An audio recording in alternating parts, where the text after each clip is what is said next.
प्यारे बच्चों, कल से यानी कि 17 फरवरी से मैट्रिक की परीक्षा स्टार्ट हो रही है हिंदी विषय से। बिहार बोर्ड द्वारा कुछ आदेश जारी किए गए हैं आपके लिए, जिसे जानना आपके लिए काफ़ी ज़्यादा जरूरी है। आप देख सकते हैं कि आपके लिए हमने जितने भी पॉइंट्स है वे सारे के सारे पॉइंट्स हमने लिख करके लेके आया है कि एग्जाम हॉल में आप क्या करोगे, एग्जाम हॉल के पहले आपको क्या क्या नियम का पालन करना होगा, जो बिहार बोर्ड ने खास करके आदेश दिया है। आप जब सेंटर हॉल पे पहुंचोगे यानी कि एग्जाम सेंटर पे जब पहुंचोगे, वहां पे आपको एक लिस्ट लिखी गई होंगी, वहां पे क्या चीज़ की जांच करनी है, पहले आप जांच कर लो फिर ही आप एंट्री करिएगा। क्या क्या लेके जाना है, इन सारी चीज़ों पे हम आपको आज बताने वाले हैं। पहले फटाफट से लाइक करके सेशन को अपने अपने साथियों में भेज दो।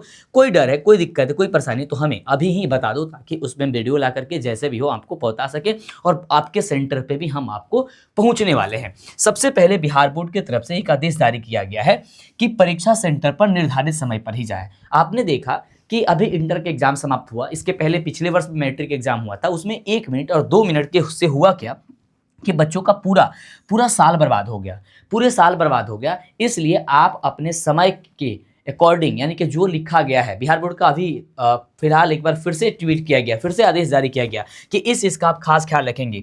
मेरे दोस्त, बिहार बोर्ड ने एक बहुत ही तगड़ी नियम बताया है, एक बहुत बड़ी बात बताई है। उन्होंने ये कहा कि यदि आप बाउंड्री को छलांग लगा करके एंट्री करते हो तो आपको 2 साल परीक्षा से वर्जित कर दिया जाएगा। आप 2 साल तक आपका परीक्षा नहीं होगा। तो प्लीज ये गलती आप मत करिएगा। जबरदस्ती अगर आपने घुसने का प्रयास किया तो आप समझ जाओ कि बहुत बुरा हो जाएगा। अगर कोई शिक्षक अगर आपको बैठा देता है, आप लेट से पहुंचते हो, तो उन पे भी कार्रवाई होगी और उनको वहां से बाहर कर दिया जाएगा, उन्हें वहां से तुरंत ही बाहर किया जाएगा। सब कुछ बिहार बोर्ड ने आदेश दिया है, तो इसलिए ये काम नहीं करना है। तो कब से पहुंचना है, कब कब पहुंचना है, तो मेरे दोस्त ध्यान से सुनो, ध्यान से सुनो। प्रथम पाली का अगर आपका परीक्षा होगा तो आपको 9 बजे के पहले पहुंच जाना है। 8:30 से आपका एंट्री स्टार्ट हो जाएगी।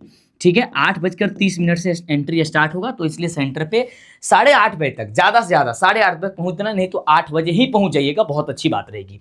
और आपका ये 9 बजे बंद कर दिया जाएगा, यानी कि मात्र 30 मिनट ही एंट्री होगा। उसके बाद से आप ये मत कहिएगा सर मेरा परीक्षा छूट गया। ठीक है, दूसरी सीटिंग के जिस भी बच्चों का पेपर होगा वह 1:30 से पहले आपको पहुंच जाना है, यानी 1 बजे तक पहुंच जाइएगा।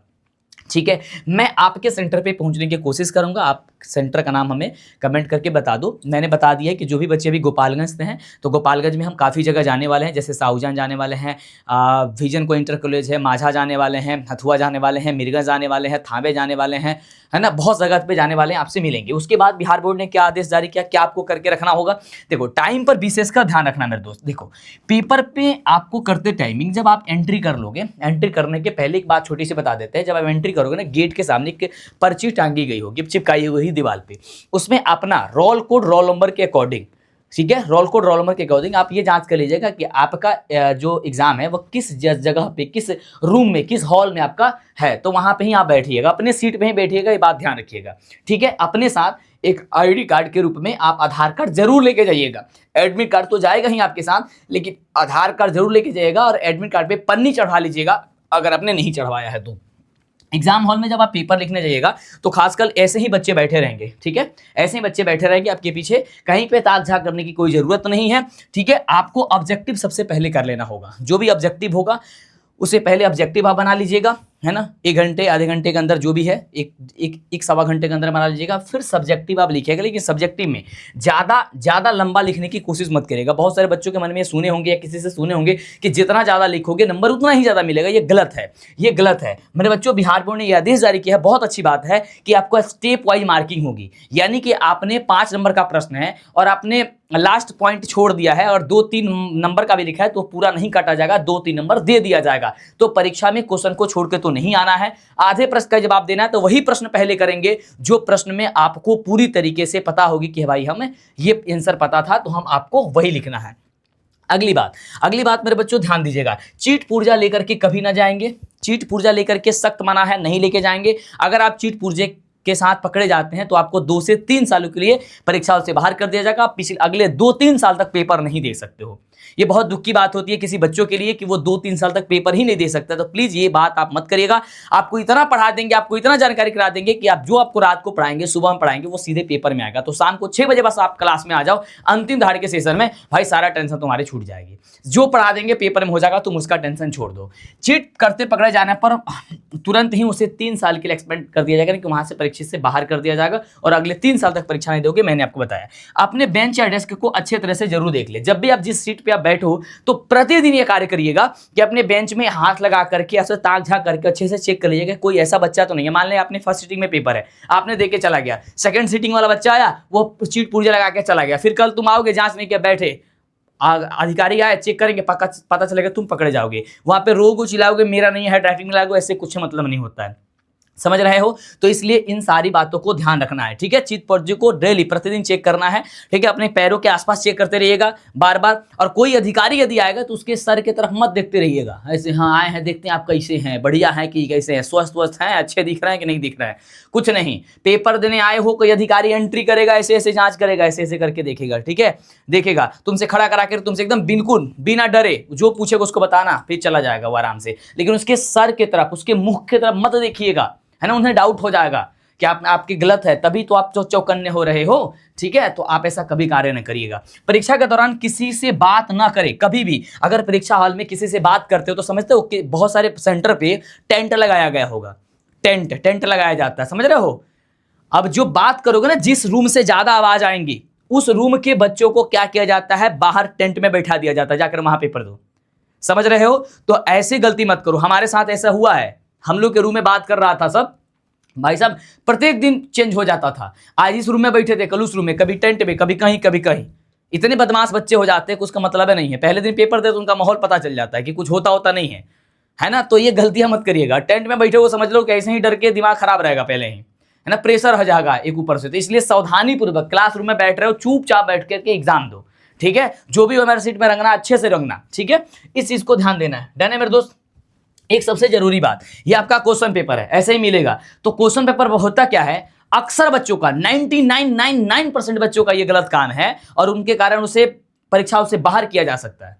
हर एक बच्चों का काम है। मैं अभी पीछे बिहार के हर एक जिलों में मैंने जाकर के उनसे एग्जाम लिया बच्चों से, मैंने मिला, अपने मेरा वीडियो देखा होगा, मैंने रील्स देखा होगा कि हम हर एक बच्चों से अपना टेस्ट, मतलब बच्चों से टेस्ट ले रहे हैं। उनमें ये गलती मैंने पाया कि कोई भी ऐसा बच्चा नहीं है जो क्वेश्चन पेपर पे लिख नहीं देता है।